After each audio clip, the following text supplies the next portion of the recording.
আসসালামু আলাইকুম প্রিয় ভিউয়ার্স, সবাই আশা করি কেমন আছেন, ভালো আছেন। আমি এখন আপনাদেরকে দেখাবো একটা নতুন ভিডিও, কিভাবে আর্গন মেশিন দিয়ে শীটে ঝালাই করবেন। তো সেক্ষেত্রে হচ্ছে শীটটা অবশ্যই আপনাদের নির্দিষ্ট একটা গ্যাজের হতে হবে। তো আমরা যেটা দিয়ে কাজ করতেছি সেটা হচ্ছে 22 গেজের। তো 22 গেজের শীটে কাজ করার ক্ষেত্রে প্রথমে যে কাজটা করতে হয়, যদি সেটা ইউনিক কোনো ফার্নিচার হয়, যেরকম আমি এখন কাজ করছি ওরাইমোর একটা মোবাইল টেবিলের। তো ইউনিক ফার্নিচার হলে সেক্ষেত্রে হচ্ছে আপনার এটাকে খুবই সুন্দরভাবে ব্র্যান্ড মেশিন দিয়ে ব্যান্ড করে নিতে হবে। এবং যদি এই আর্গন মেশিন থাকে তাহলে তার কোনো কথাই নেই। আর যদি আর্গন মেশিন না থাকে সেক্ষেত্রে আপনারা টিক মেশিন দিয়েও জ্বালাই করতে পারেন। তো আর্গন মেশিন দিয়ে জ্বালাই করার সুবিধা হচ্ছে আপনার যত চিকন জ্বালাই হোক না কেন গুড ফিনিশিং আসবে এবং সেটা আপনার খরচা অনেকটা কম আসবে। তো এখানে যে ওয়েল্ডিং করতে পারতেছে দেখতেই পাচ্ছেন কত ইজিলি এটা দিয়ে ওয়েল্ডিং করতে পারতেছে। সেই জায়গা থেকে হচ্ছে আমি আপনাদেরকে বলবো, যদি কারো টাকার পরিমাণ বেশি থাকে কিংবা কারখানাকে সুন্দরভাবে গুছিয়ে নিতে চান সেক্ষেত্রে আর্গন মেশিনের বিকল্প নেই। আরেকটা বিষয় না বললে না, সেটা হচ্ছে শীট দিয়ে কাজ করার ক্ষেত্রে অবশ্যই যে জায়গাটায় কাজ করবেন সেই জায়গাটা অবশ্যই সমান্তরাল একটা জায়গা হতে হবে এবং যিনি কাজ করবেন সেই টেকনিশিয়ান মাপ মেজারমেন্টে খুবই দক্ষ হতে হবে।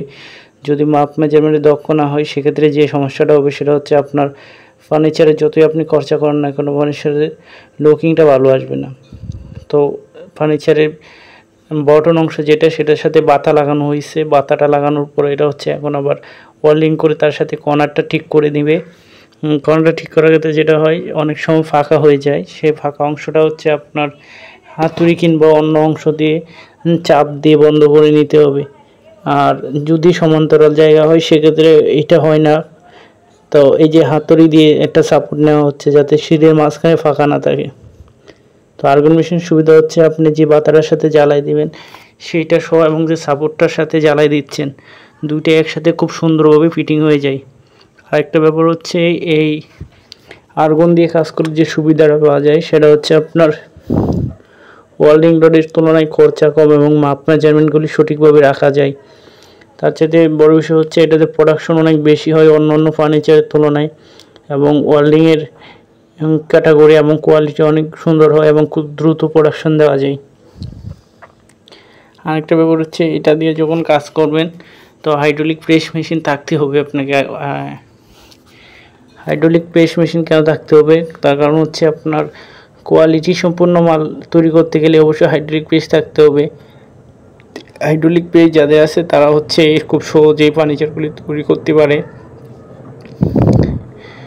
তো এই ফার্নিচারটা যখন জ্বালাই কাজ সম্পন্ন হবে তখন হচ্ছে আমরা মেপে দেখবো এটা কোনো দিকে ক্রস আছে কিনা, কারণ এই ধরনের ফার্নিচারে বেশিরভাগ সময় গ্লাস ব্যবহার করা হয়। আর গ্লাস ব্যবহার করার কারণে যে জিনিসটা হয় সেটা হচ্ছে ফার্নিচার যদি আপনার বাঁকা থাকে সেক্ষেত্রে এই ফার্নিচারগুলি সহজে গ্লাস ফিটিং করা যায় না, আর গ্লাস ফিটিং করতে গেলে অনেক ধরনের সমস্যা হয়। তো আমি হচ্ছে আপনাদের সাথে বিষয়টা পরবর্তীতে শেয়ার করব। তো এক পাশের কর্নার জয়েন দেওয়া হয়েছে, আরেক পাশের কর্নার একটু বাড়তি ছিল কোনো কারণে ক্রস হয়েছিল, তো হাতুড়ি দিয়ে এটা আবার ঠিক করা হচ্ছে।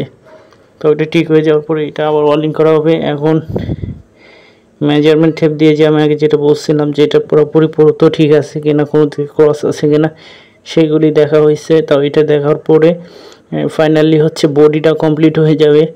যখন মেজারমেন্ট ক্রসগুলি ভাঙা হবে তখনই মেজারমেন্টের সাথে মিল রেখে এটা চেক দেওয়া হবে। চেক দেওয়ার পরে এটা রং সেকশনে চলে যাবে এবং ওইখান থেকে ফাইনালি এটা সম্পূর্ণভাবে বের হয়ে